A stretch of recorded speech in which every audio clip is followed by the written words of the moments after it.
It says we've been live for 8, 9, 10 seconds. Alright, well, they play there, keep it playing. There it is. Ladies and gentlemen, we Alright. are live. Hey. Hang up with you on the phone then. All right. Thanks, Sean. Yep, you're welcome. So it took a little bit, but we are live.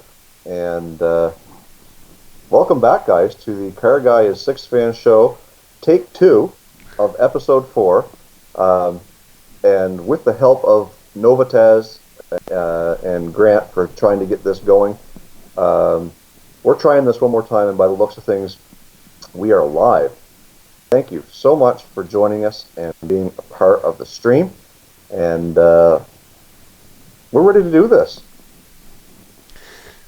Yeah, again, huge shout out to Sean, or Novotaz, for all of his help between shaky internet coverage and cell phones and reading glasses. We bandaged this thing together, and here you are, the glorious CarrGuy SixFan show.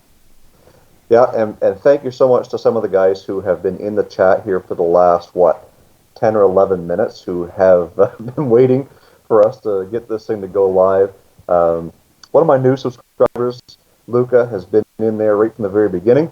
Of course, Sean, Notaz, SixFan, Terry Eford from Eford Garage has been in there as well.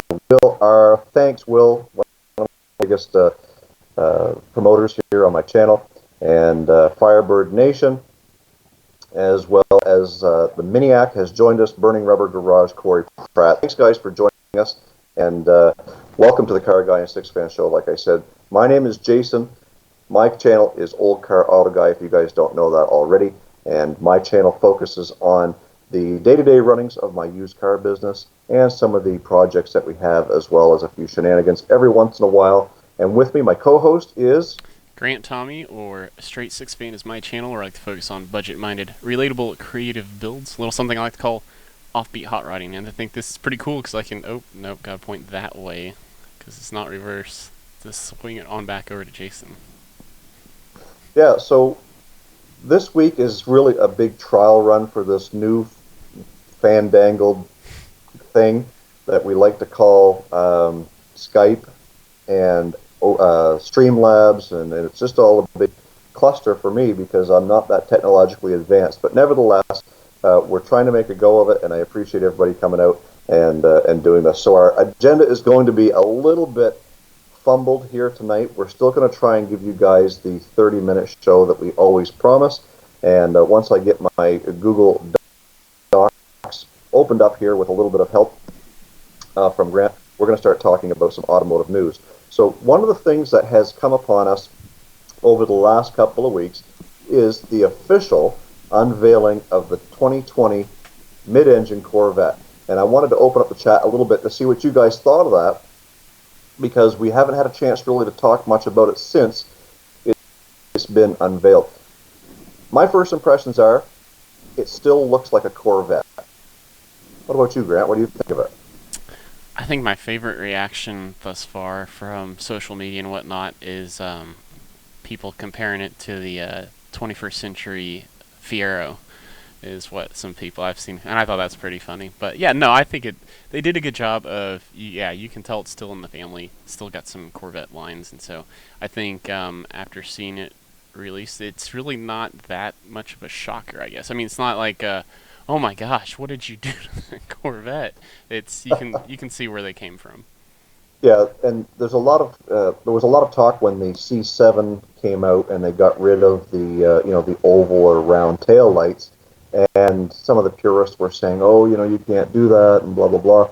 But I think as they're changing generations of car, they're really kind of stepping into the future, like exactly what they wanted to do. I think the mid-engine Corvette is something that really has been around since the 80s in theory, and they finally put pen to paper and now into production. And the kicker is a $60,000 starting price. That's amazing.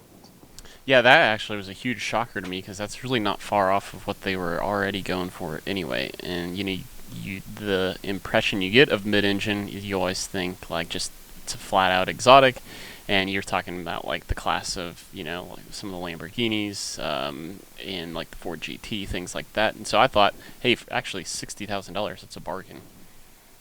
Yeah, for sure. And I think the big thing is that it's going to be uh, over the next 6 to 8 months or even year, people are going to be test driving this thing, they're hitting the tracks, they're going to be picking this thing apart, every little nut and bolt, and they're going to continue to do so until they realize what they're getting for their 60 grand. If I go back to, I think, 2009 when the C6 first came out, or what, I'm not big on the Corvette lingo, but Top Gear did an episode on it, and they picked it apart really, really bad. But the one thing they said was bang for the buck. It was the best car out there. So I think that's what you're going to run into for this sort of thing. You're knocking on the door of supercar territory at luxury car price point. So, lucky for me, my wife played a video of one of my greatest impressions that I could hear, so it was very distracting. But so if you guys saw me laughing off camera, it was thanks in part to Mrs. Straight SixFan.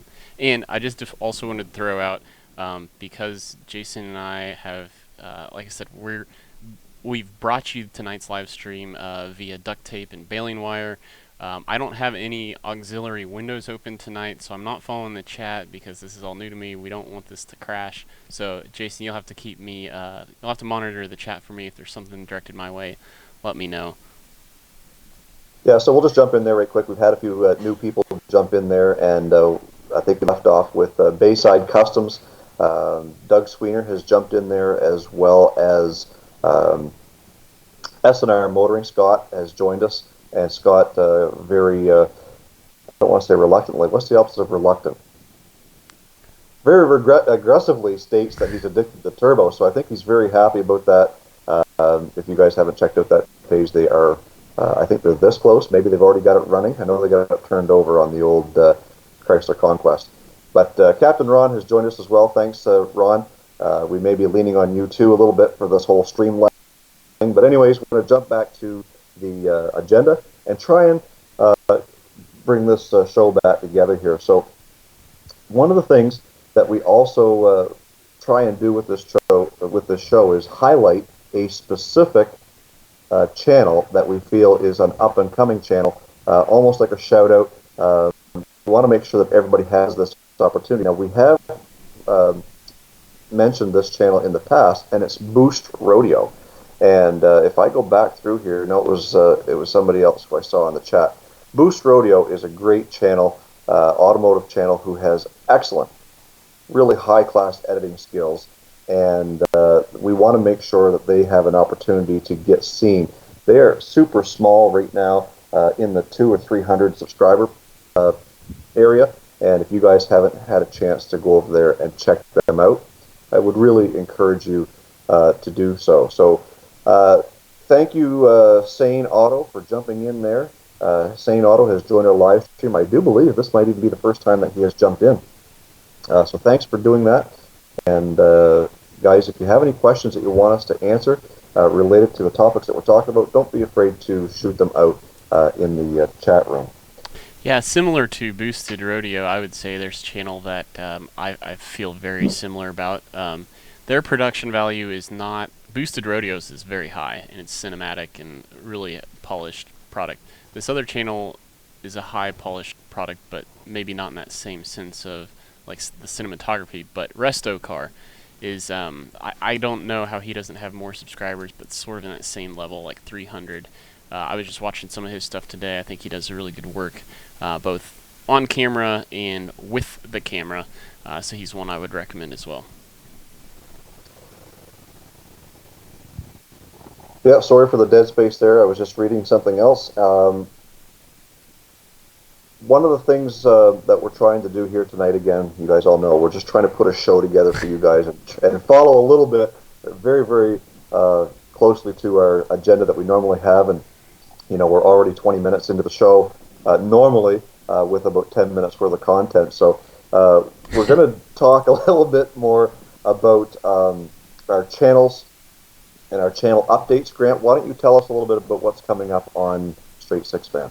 So if you follow me on Instagram, you may have seen tonight's post in which a nice sized cardboard box from Jigs Performance came to the front door when I came home from work today. And in there are some very necessary things that I need to just push along the 5-lug swap, the rear end swap for Project Low Fairmont. I have been battling, so I rebuilt those calipers as you saw in the last episode, and I was trying to put those back together only to come to find out that one of the calipers had just seized up stuck glide pins, and so I've spent the better part of the week filling those with PB Blaster and getting those unstuck. Now I think I need to just go buy new glide pins, so that was a little discouraging, but all things considered. And then Saturday, I'm planning a little day trip up I-29 to Omaha to potentially fix the wheel conundrum that I've been battling. So I think Sunday's upload will have some really good stuff to share, but there's a lot of things that could still go wrong between now and then. Yeah, that's the thing with the project, is that there's always something that will set us back. And I've always used the term here in Canada, we have what's called Canadian Tire, which is like your automotive go-to on a weekend because nothing else is open. And there's no such thing as a project unless it involves 2 or 3 trips to Canadian Tire. So it's same idea, whether it be AutoZone or whoever or whatever. And so yeah, I get where you're coming from with that. In fact, my channel update on Saturday's live, or not live stream, on Saturday's video, you guys are going to see the completion of the engine swap on Junior's Veloster, and that's one area where you're doing something and you realize, oh no, I'm out of this special type of antifreeze, so we got to make a run to the local store, pick up some antifreeze, and then you realize that you're missing something else, so you got to do drop it and go grab another thing. Anyways, so that episode will air on Saturday morning at the usual time, and the other thing that's upcoming is I am about 85%, that's close, to committing to taking a trip to Pennsylvania to see some friends and some fellow YouTubers and put some collaborations together. So guys, stay tuned for that, and we'll make sure that we share lots of video. We're going to get lots of content, and everyone's going to have lots of fun watching some of these collaborations. So we are going to jump right back into the chat where we have some toolbox footage has jumped in there, and Sane Auto has said something in the chat. He says, it's been a while, old car auto guy, being very busy, sold 2 of my buildings and had to move $1 million in car parts and a sizable amount of tools and equipment.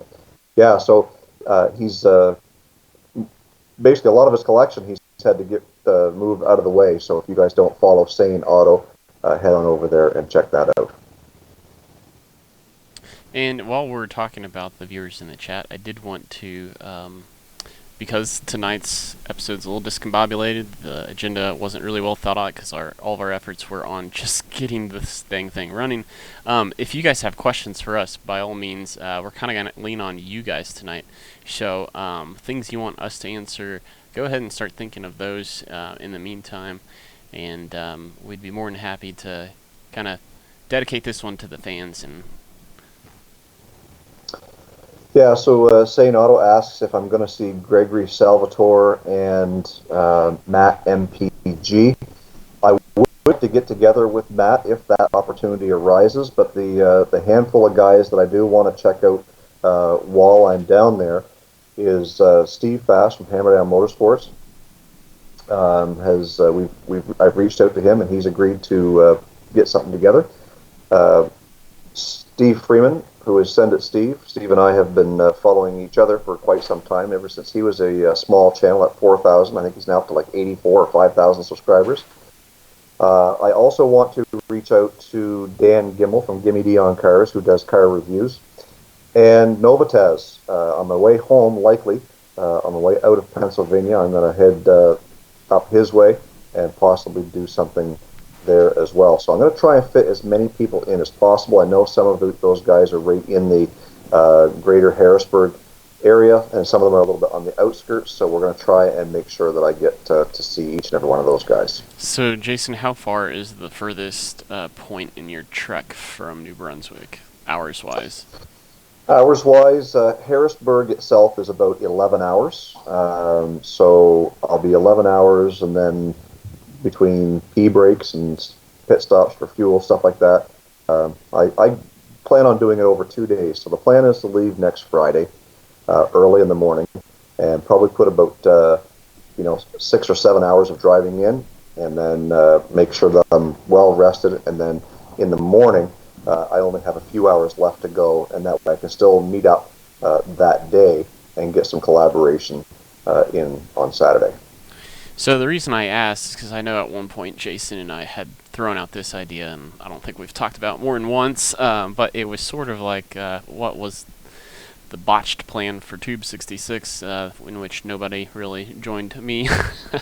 But doing that all over again, trying something similar to that next summer, and maybe kind of having, it'd be like the power tour meeting at a central location, but having two different legs come together. So we had kind of talked about the Ohio area, which of course is neighboring state to Pennsylvania, but maybe like, and I know at one point in time Rust Belt Mechanic was kind of open to maybe hosting, but I'm just kind of curious, wanted to throw it out to the chat if that's something you guys would be interested in. If you had, say, what is that, 11, 10 months of planning, would you guys be interested in something that, for my end, of course I'm in Kansas, it would probably look something like maybe it starts in St. Louis or something, or Springfield, Illinois, goes Illinois, Kentucky, Ohio, or something. Just leave your comments in the chat. Just kind of curious to see what you guys think.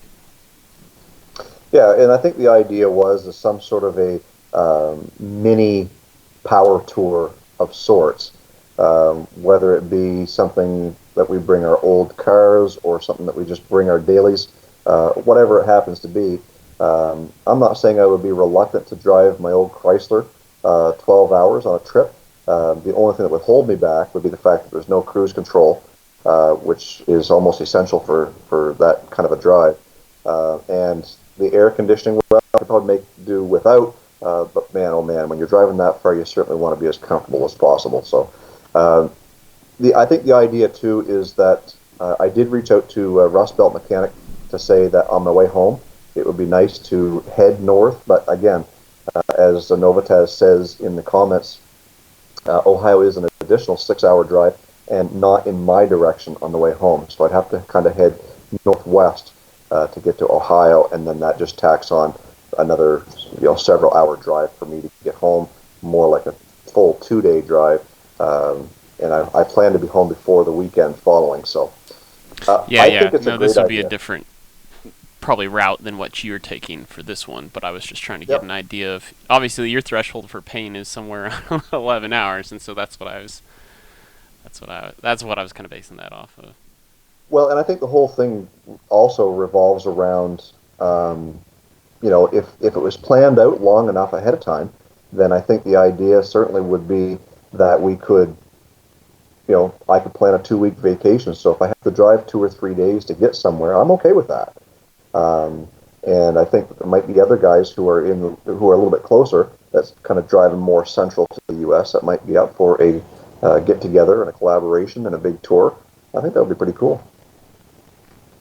Yeah. So of course I asked you guys to leave comments in the chat that I'm not monitoring, so I don't know. Yeah. So I'm watching them pretty close here, and a couple of the guys are saying, like Novitas says, about 6 hours away. Let's see, Corey Pratt says it's always game. And Firebird Nation Car Club says, remember the days of no cruise control and long days and trucks? Yeah. I'm spoiled, sorry. Sam's Garage, thanks for jumping in there and saying hi. Well, I was going to say, I know Craving Cars just wrapped up his own rally, the Show Me Rally, so he kind of has some experience in putting together, being part of organizing one of those things. So, of course, Corey, we would probably tap your brain a little bit on that and what it takes to make something like that successful. And Captain Ron says, I drove from Ohio to North Carolina with stops. Took about 14 hours. You had some unruly company, I guess, when I saw that video as well, if I remember correctly. And let's see here, just reading through the chat. Sorry, it's tough to when only one of us to see the chat. We gotta. Yeah, so I guess that if I'm asking you to read the chat, I should probably pick up the talking on my end. So, but yeah, again, sorry guys. I honestly mentally prepped like nothing towards the show topic wise. Aside from I lobbed out a contingency plan for Jason should we had to have bailed and we had to do a solo show or something tonight. One of the topics I thought of was just kind of recollecting on maybe some of the high points or best ofs with the CarrGuy SixFan show, and I think one of the most memorable chats we probably ever had or topics. Of course, it's kind of one of those easy ones to have, but when we threw out LS Swap the World, I think we had a really good time that night, and I think Jason, as you're I don't know if you're probably writing notes, whatever you're seeing in the chat, but I'll throw it over to you whenever you're ready. But I also know, probably from your perspective, some memorable times when I couldn't be part of the show. You did a good job bringing on co-hosts, and I think there were some kind of memorable moments there as well. Yeah, and I think that's probably where I was going with that, was the fact that there were 3 separate times where in season 1 you unfortunately were unable to make it because your hair took priority over the show. But that was one time. Sorry, I just had to say it. But yeah, having some special guests and the special guest that we had was Rust Belt Mechanic stepped in there for one of those shows, and that was pretty interesting to have Kyle show up and do that for us. We also had Kip from America Bumper to Bumper joined in for one of those, as well as Dan Gimmel from Gimme D on Cars.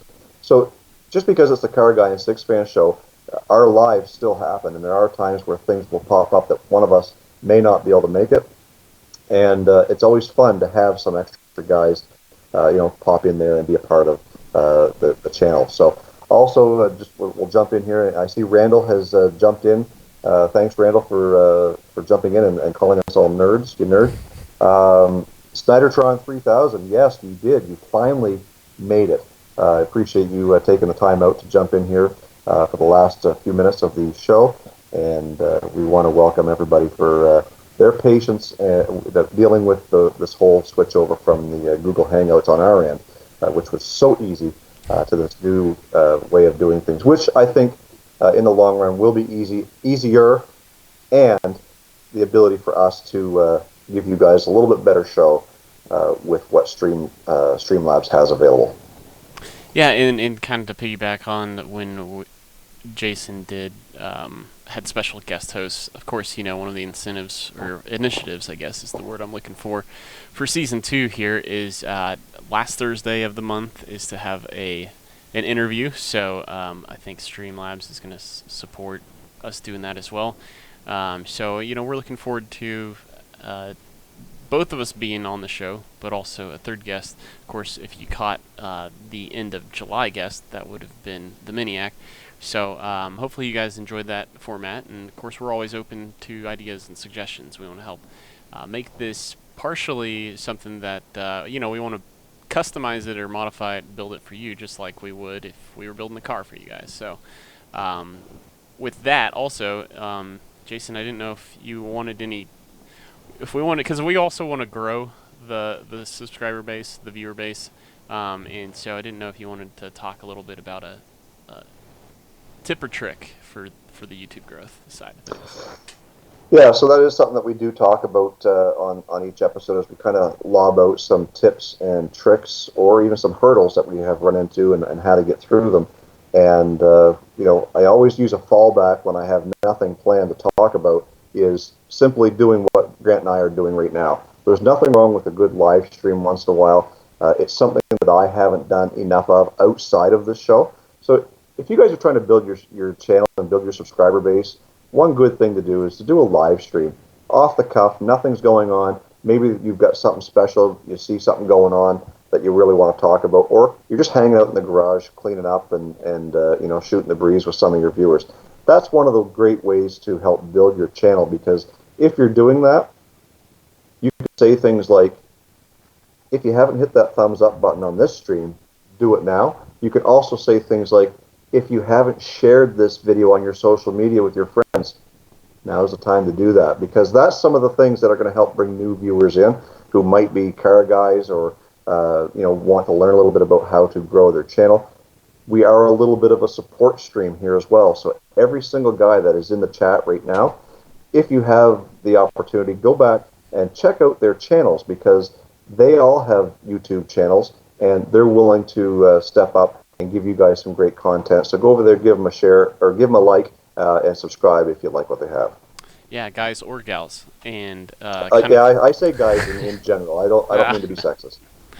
But it's kind of further Jason's point. I mean, another thing that, what makes our stream, of course, unique, maybe not super unique, but because we bounce from channel to channel every week, this gives us a really good excuse to actually, it's very practical to hit the notification bell. I don't usually like to say that one in my videos, but it's extremely important for this show, since you might forget whose channel it's on in a given week. You might even forget the usual time. 7 p.m. Central, 8 Eastern, 9 Atlantic. So hit the notification button for both Jason and I, and then you'll get that reminder right before we go live every time. And especially like what we've gone through here tonight. We didn't really even know it could have been on Jason's channel. It could have been on mine. We were just looking for the path of least resistance, so that's what we did. I would say my YouTube kind of growth hack that this is one I did today. I was on the Creator Academy through the backside of YouTube. I don't remember what threshold you have to get to unlock that. But anyway, if you're not watching those videos, definitely do that. But it's one that I'm always intrigued by, and it was called What's the Perfect Length Video? And that's such a moving target. That's a wide open piece of advice, or how do you land on that? How do you hit that? And so basically the video suggested dig into your analytics, your own data, look at your best audience retention videos, and see if you can find any trends. And so I started charting it, and it was interesting. I've always thought internally for myself, 9 to 12 minutes is what I think is the ideal video. Long enough to have some meat to it, but not too long where people are just wanting to skip ahead. But when I did charting, I found two different things. When I did my top 25, I had actually pretty even distribution, and I did them in 3-minute chunks, like 0 to 3 minute, 3 minute to 6, 6 to 9, yada yada yada. Pretty even distribution all the way across the top 25. But then so I said, okay, well, let's look at the top 10 specifically, and that told me like 5.5 minutes, no, 6 minutes to 10.5 minutes is my ideal range for the best videos that I historically pump out. So I would suggest you guys do that. Dig into your analytics and see if you can find trends as it relates to audience retention and total video length. Yeah, and as we get ready to close up, get ready to close up this live stream, there was a couple of questions back here, and one of them was from Luca, and he's asked, will we go to the car dealership, your local car dealership, when the new vet comes in? I absolutely will. Will I take my camera? Probably not, just because the local car dealership, as a competitor, I'm not sure that I want to take my camera into a competitor and highlight their product. Although it is new car, it's kind of a fine line there. So I also wouldn't want to burden them with them not wanting to be on camera or what have you. So if I found one out in the open somewhere, I certainly would take the opportunity to record it. So as we narrow down this live stream, guys, again, I've said it before, I want to thank you guys for having patience with us as we work through some of these speed bumps and try and narrow this down.